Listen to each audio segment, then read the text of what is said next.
Mga kababayan, si Kamanong po inyong lingkod ay nagbabalik po muli at samahan niyo po dito po sa Tambayan mga kabayan at tayo po ay magkomentuhan. Mag-umpisa na po tayo.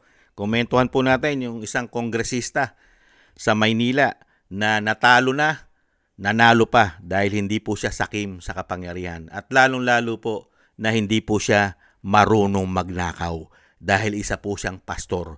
Dahil yun po ang sinusunod ng pastor, yung 10 utos ng Panginoon. Wag na wag kang magnanakaw.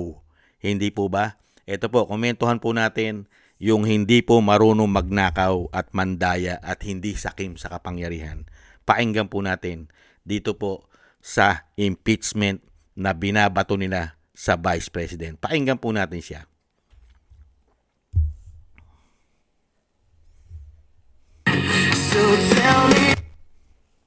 Wala po akong galit sa ating Vice President. Wala po akong personal na galit sa kanya. In fact, just to let you know and to let our people know that when she ran for Vice President, I supported her. Hindi lamang ako nung support sa kanya, lahat ng aming mga churches supported the Vice President. Bakit? Naniniwala po kami sa kanyang ginagawa. So, balit dumating ang pagkakataong ito na dapat natin pag-usapan ito, and ito lang po ang gusto kong sabihin sa lahat. We are here committed to the issues at hand, not to any kind of personal conflict. Under Section 17 of the Rules of Procedure in impeachment proceedings, the rule of court apply as supplementary to these proceedings. Jurisprudence and parliamentary practice dictate that we must examine at tinatawag po nating recital of facts to determine the pieces of evidence in support of this complaint under Section 5 of our impeachment rules. Wala po akong galit sa ating Vice President. Wala daw pong galit noon. Pero ngayon, dahil nga hindi sumama sa kanilang Vice President, dahil hindi po sana yung Vice President sumama sa mga magnanakaw di umano. Lalong-lalo po yung nagpapakabanal. Hindi po ba? At syempre po ang ipipresenta po nila diyan sa House of Representatives na kinukuhanan po nila ng matibay na ebidensya sa impeachment ng Vice President. Syempre po, ito po ang kredibilidad ng kanilang witness, mga kababayan. Lalong-lalo po ang pinaniniwalaan po ng isang pastor na hindi po sanay magnakaw dahil sumusunod po sa 10 utos ng Panginoon. Unang-una, wag na wag kang magnanakaw. Hindi po ba? Ito po yung kanilang witness, mga kababayan. Nakakulong. Pumanaw na po. Hawak na ng mga pulis ang 5 sospek sa pagdukot sa magpinsang negosyante sa Tondo, Maynila. Nitong nakaraang taon, ang mga sospek dati ring empleyado ng mga biktima. Kasama na aresto ang mastermind na sina Ramil Madriaga at Jaime Patano. Inaresto rin ang kanilang kasabwat na sina Richard Babagay, Ronald Romarate at Ervin Bernardo. Yan po mga kababayan. 5 sospek sa 5 sospek ang mastermind si Ramil Madriaga sa kidnap for ransom. At pinatunayan po yan ng mga witness, mga kababayan, na sila po ang kumidnap. At yan po ang ipinagmamalaki po ng mga kongresista sa House of Representatives. Lalong-lalo po dyan sa House of Justice na nag-i-impeach po sa Vice President. At syempre, pinagdiinan po ng isang kongresista na isang pastor na wala daw po siyang galit, mga kababayan, sa Vice President. May galit lang po siya sa magpapakulong sa kanila. Kaya po ngayon may galit na sila. Dahil pag naging presidente po ang Vice President, baka makakita po tayo ng pastor na hindi po nagnanakaw at sumusunod po sa utos ng Panginoon na wag ka magnanakaw. Baka makakita po tayo nakakulong. Hindi kaya? At syempre, bawal nga po magnakaw sa isang pastor dahil bawal po sa kanila yon. Kaya nga po hindi siya nasasangkot sa mali-maleta na issue. Hindi nga siya pinangalanan ng mga Marines. Kauna-unahan nga siya sa listahan Hindi siya pinangalanan. At ganun din po sa Cabral Files. Kasama rin yata siya sa napalaking mga insertion. Billion-billion. Kaya nga hindi siya galit kay Vice President noon.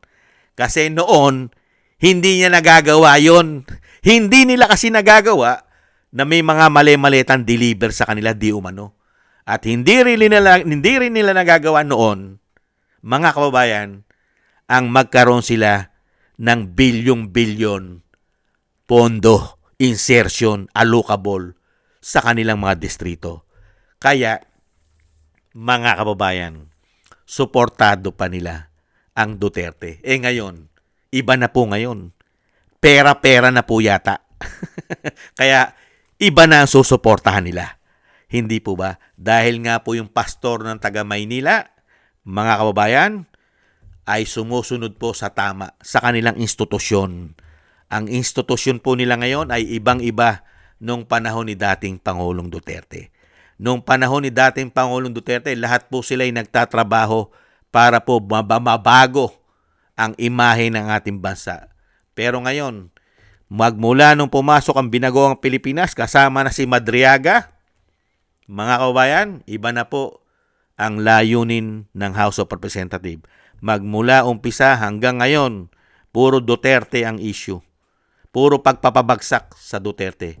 Kasi po, hindi po kasi nila kakulay, kahayop, kabuhaya, kasakim ang Duterte. Hindi po ba? Kaya kalaban na nila dahil hindi sila magkakaisa. Hindi po ba? Kaya galit na sila ngayon, mga kababayan. At siyempre, ang nagsasabi po na isang pastor ng Maynila na napakaganda po ng record sa mga Pilipino.